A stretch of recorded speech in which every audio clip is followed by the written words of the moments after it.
नमस्कार मित्रों, पढ़ाकू क्लासेस के YouTube चैनल पर आप सभी लोगों का एक बार पुनः स्वागत है।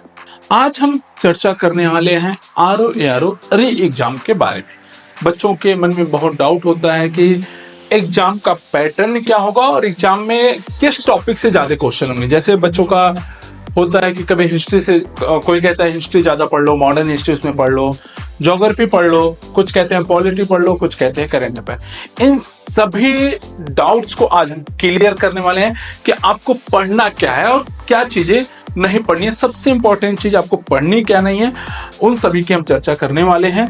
तो आ जाइए, आप कहीं मत जाइए, आप हमारे साथ जुड़िए। मैं दिखाता हूं आपको जो 2024 में RO का जो पेपर हुआ था, ठीक है, RO का जो पेपर 2024 में हुआ था, आप लोगों का क्वेश्चन वहां से पूछे कहां से हैं।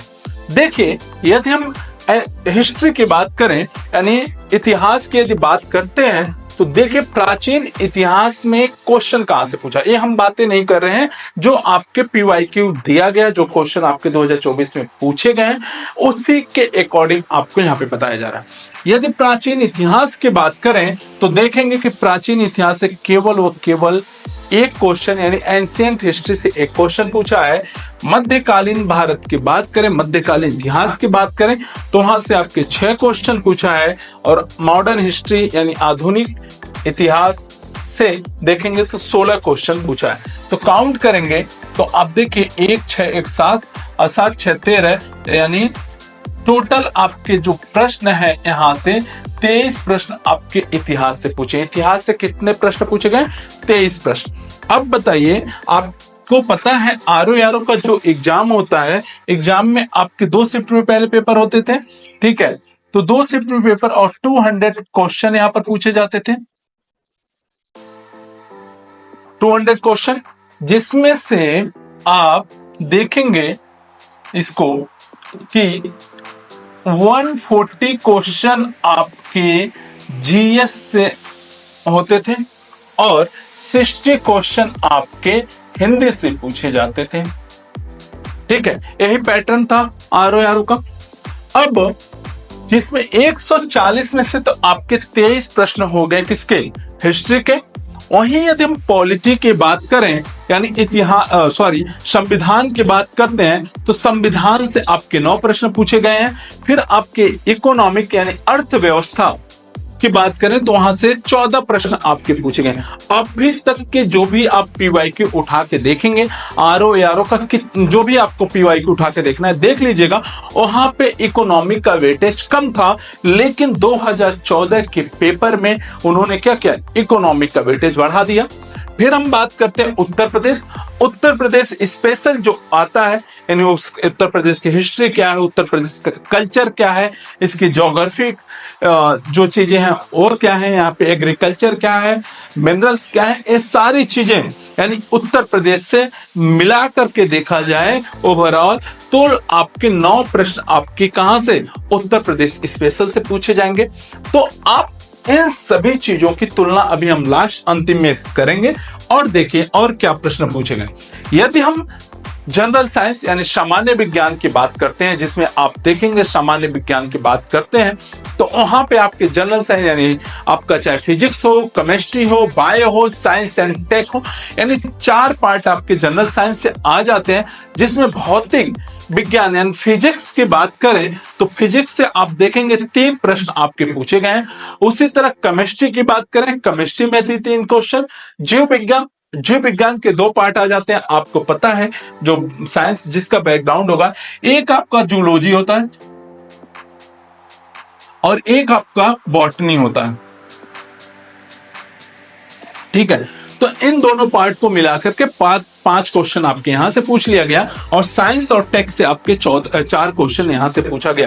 तो आप देखिए साइंस से आपके टोटल क्वेश्चन 3 3 6 5 11 11 4 15 क्वेश्चन आपके जनरल साइंस से पूछे गए हैं। तो हिस्ट्री से आपने देखा 23 क्वेश्चन था, पॉलिटी से आपने यहीं पे देखा होगा 23 क्वेश्चन था, हमने बताया, ठीक है। संविधान से आपके 9 क्वेश्चन, अर्थव्यवस्था से 14 और यूपी स्पेशल से 9 प्रश्न। देखिए प्रश्नों का कैसे कैसे पूछ रहा है। अब आगे देखिए और कौन से टॉपिक हमारे पास बचते हैं। क्वेश्चन यानी टॉपिक कौन, किस किस टॉपिक से एग्जाम में प्रश्न बन सकते हैं, कहां से प्रश्न पूछते हैं, उसके भी। करंट अफेयर की बात करें जो एग्जाम में बहुत ही महत्वपूर्ण रखता है, और यूपीआरओ एआरओ की बात करें तो वहां पे क्वेश्चन पूछे ही जाते हैं करंट अफेयर से, और इसकी महत्ता है ही, तो क्वेश्चन बनना ही है। तो 18 क्वेश्चन यानी 18 प्रश्न आपके करंट अफेयर से यानी समसामयिक विषयों से लिया गया है। 18 प्रश्न आपके, ठीक है, चाहे राष्ट्रीय घटना हो, चाहे इंटरनेशनल हो, चाहे स्पोर्ट्स से लेकर के हो, ठीक है, इकोनॉमिक्स से हो, तो सारे क्वेश्चन यहां से आप देख सकते हैं, ठीक है। फिर यदि हम बात करते हैं रीजनिंग और मैथ्स के, तो ये भी अपने आप में एक कह सकते हैं बहुत ही अच्छा पार्ट है। जिसका साइंस बैकग्राउंड रहा है, जिसका मैथ अच्छा है, जिसकी रीजनिंग अच्छी है, तो यहां से माइनस जो मार्किंग है वो बहुत ही कम होने के चांसेस होते हैं। तो 14 प्रश्न आपके यहां से पूछे गए। यदि हम ज्योग्राफी की बात करें तो ज्योग्राफी को हम 3 पार्टों में देखते हैं। यदि हम भारत का भूगोल यानी इंडियन ज्योग्राफी की बात करें तो इंडियन ज्योग्राफी से आप देखेंगे 14 प्रश्न आपके पूछे गए हैं। फिर आपके वर्ल्ड ज्योग्राफी से 8 क्वेश्चन पूछे गए हैं, और पर्यावरण से आपके 2 क्वेश्चन पूछा गया। तो इस तरह आप देखिए टोटल ऑफ नंबर ज्योग्राफी से 14 और 8 22 2 24 क्वेश्चन यानी 24 क्वेश्चन आपके कहां से हो गए, ज्योग्राफी से हो गए कि नहीं हो गए। और यदि सामान्य ज्ञान यानी स्टैटिक जीके कह सकते हैं, वहां से आप देखेंगे 14 प्रश्न यहां से पूछे गए हैं, ठीक है। तो अब देखिए यानी 140 प्रश्न। अब आप लोग खुद अनुमान लगाइए और खुद आंकड़ा करिएगा कि हमें किस सब्जेक्ट को पढ़ना है और किस सब्जेक्ट को छोड़ना है। बेटा दिमाग से निकाल दीजिए मित्रों, आप जो भी चीजें दिमाग से निकाल दीजिए। जो लोग बिगनर हैं, जो अभी तैयारी कर रहे हैं, जो 1-2 साल से लगे हुए हैं, कि अपने जो बड़े भाई हैं, जो लोग कहते हैं कि इस पार्ट को पढ़ लिए, तो इस गलत फहमी का शिकार मत बनिए। क्यों? क्योंकि आपके जीएस के जितने सब्जेक्ट हैं, सारे सब्जेक्ट से क्वेश्चन पूछ रहा है, और सारे सब्जेक्ट पे आपकी अच्छी पकड़ होनी चाहिए, तभी आप एग्जाम निकाल सकते हैं और समीक्षा अधिकारी और सहायक समीक्षा अधिकारी के पद पर आप नियुक्ति पा सकते हैं। अब देखिए हमने बात किया कि इतिहास की बात किया यानी हिस्ट्री की बात किया। हिस्ट्री से आपके देखिए क्वेश्चन 23 क्वेश्चन यहां से दिख रहा है। पॉलिटी से आपके 9 क्वेश्चन दिख रहा है आपको। इकोनॉमिक की बात करें, इकोनॉमिक से आप देखिए 14 क्वेश्चन यहां से दिख रहा है। उत्तर प्रदेश स्पेशल से आपके 9 क्वेश्चन यहां से दिख रहा है। सामान्य विज्ञान की बात करें 15 क्वेश्चन यहां से आपके दिख रहा है। करंट अफेयर की बात करें तो करंट अफेयर से आपके बेटा टोटल 18 क्वेश्चन पूछे गए हैं। रीजनिंग और मैथ से आप देख लीजिए यहाँ पे 14 क्वेश्चन है।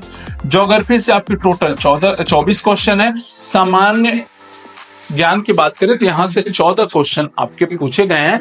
तो टोटल ऑफ नंबर की यदि हम बात करें तो आप देखेंगे 140 क्वेश्चन आपके कहां से पूछ रहा है, आपके क्वेश्चन पूछा है जीएस से। ये हमारे टॉपिक है। अब ज्योग्राफी में हमें क्या क्या पढ़ना है, आपको एग्रीकल्चर भी पढ़ना पड़ेगा, मिनरल्स भी पढ़ना पड़ेगा, जो भी चीजें वो सारी चीजें, ठीक है। तो किसी भी पार्ट को, इकोनॉमिक में कोई क्या सर्वे हमें पढ़ना है, बजट हमें पढ़ना है, बेटा सब कुछ पढ़ना है, छोड़ना कुछ नहीं है। हाँ, अब एग्जाम की बात करते हैं। एग्जाम में आपके बहुत कम टाइम बचे हैं, लगभग 15 से 18 दिन आपके पास बचे हुए हैं। तो इसलिए आपका जो आपने पढ़ा है उस चीज को बार बार रिवीजन कीजिए, किसी नए चीज को पढ़ने की कोशिश नहीं करें। क्यों? क्योंकि नए नए चीजें मार्केट में आपको दिखेंगी, तो उन चीजों से आप दूर रहिए, ठीक है। अब आप लोग के मन में यहाँ पे प्रश्न बनता है करंट अफेयर कैसे तैयार करें। तो करंट अफेयर पढ़ने का एक ही तरीका है, वो न्यूज़पेपर, डेली न्यूज़पेपर और मैगजीन से आप कह सकते हैं कि वीकली या मंथली जो भी आपके मार्केट में मैगजीन मिलती है, उस 1-2 मैगजीन को फॉलो कीजिए और उससे आप अपना तैयार कीजिए। और दूसरा चीज कि जब आप जिस टॉपिक को पढ़ रहे हैं उस टॉपिक को अपने सब्जेक्ट से जोड़िए, जोड़ने के साथ साथ उससे कुछ क्वेश्चन बनाइए, ठीक है। ऑब्जेक्टिव टाइप क्वेश्चन बनाइए कि कैसे क्वेश्चन पूछ सकता है, कैसे क्वेश्चन बन सकते हैं। इसी पे लगातार प्रैक्टिस करते रहिए और आप क्या करेंगे, एग्जाम को बहुत आसानी से इसको क्रैक कर सकते हैं।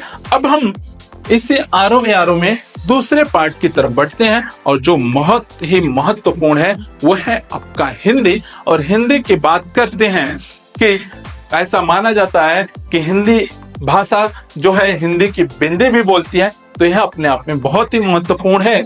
और हिंदी में आपको पढ़ना क्या है, ठीक है, तो सिर्फ 6 टॉपिक आपको दिए गए हैं। विलोम से आपके यानी विलोम सब लोग आप लोग बचपन से पढ़ते आएंगे, जो भी शब्द हैं वो आप बचपन से पढ़ते आए होंगे। और विलोम से आपके टोटल 10 क्वेश्चन यहां से पूछेगा आपको विलोम से, ठीक है, कितना 10 क्वेश्चन, ठीक है। उसके बाद वाक्य एवं वर्तनी अशुद्धि, और सबसे ज्यादा गलती स्टूडेंट यहीं पर करते हैं क्योंकि देखने में टॉपिक छोटा है। वाक्य एवं वर्तनी शुद्धि की यदि हम बात करते हैं, कहाँ पे बिंदी का प्रयोग हो, कहाँ पे करता है, कहाँ पे अलंकार शब्द का प्रयोग किया गया है, कहाँ पे एक वचन है, कहाँ पे बहुवचन है, तो ये बहुत ही बड़ा टॉपिक हो जाता है। और इसीलिए यहाँ पर क्या करते हैं, हम गलती ज्यादा करते हैं। तो गलती को ना करके इन सभी चीजों को ध्यान में रखते हुए हम अपने पेपर जब आएगा तो पेपर को करेंगे, ठीक है। तीसरा टॉपिक है अनेक शब्दों के लिए एक शब्द, यहां से भी बेटा आपके 10 प्रश्न बनेंगे, ठीक है। फिर तत्सम और तद्भव, इसको आप लोग बड़े हल्के में लेते हैं, कहते हैं तत्सम और तद्भव में क्या है, जो संस्कृत के समान दिखाई दे देता है उसी को हम तत्सम कहते हैं, जो हिंदी के समान बिगड़ा हुआ रूप है उसी को हम तद्भव कह देते हैं। तो देखिएगा बड़ी बारीकी गलतियां हम लोग करते हैं, तो इन सब गलतियों को ना दोहराते हुए, ठीक है, जिसको लगता है तो कमेंट करके आप लोग बताइएगा। हिंदी की क्लास जब आप लोग प्रीलिम्स कर लीजिएगा, प्रीलिम्स क्वालिफाई जैसे होगा, हिंदी की क्लास पढ़ाकू क्लासेस में मैं खुद लेने वाला हूं, और ये सारी गलतियां आप लोग मेंस में ना करें, ठीक है। उसके बाद अब विशेषण और विशेष, यहां से भी आपके 10 प्रश्न विशेषण और विशेष से पूछता है, यहाँ पे भी गलतियां करते हैं। और फिर पर्यायवाची, ये भी हम लोग जब स्कूल में छोटे थे तो मास्टर जी छड़ी लेकर के डांट के मार के हम लोग को पढ़ाते थे, विलोम पर्यायवाची याद कराते थे। तो ये तो हम लोग बचपन से पढ़ते आए हैं, ठीक है। तो ही आप यहाँ पे भी हमें अप्लाई करना है, और कितना हमें बचपन की चीजें याद हैं उन सभी चीजों को हम लोग करेंगे। तो यहाँ से आपके देखेंगे हिंदी से टोटल 60 प्रश्न आपको यहाँ से पूछे जाने वाले हैं, ठीक है। तो इस छोटी सी वीडियो में आपको जो भी इंफॉर्मेशन लगे और आपको लगता है कि हमें कुछ और भी चीजें जाननी है, कुछ भी डाउट्स हैं, तो आप कमेंट करके पूछ सकते हैं, ठीक है। चलिए, तब तक के लिए आप सभी लोग खुश रहिए, मस्त रहिए, हंसते मुस्कुराते रहिए। और आने वाले 27 जुलाई 2025 के एग्जाम के लिए आप सभी लोगों को बहुत बहुत शुभकामनाएं, ढेर सारी शुभकामनाएं हमारी तरफ और हमारी पूरे पढ़ाकू टीम की तरफ से। धन्यवाद।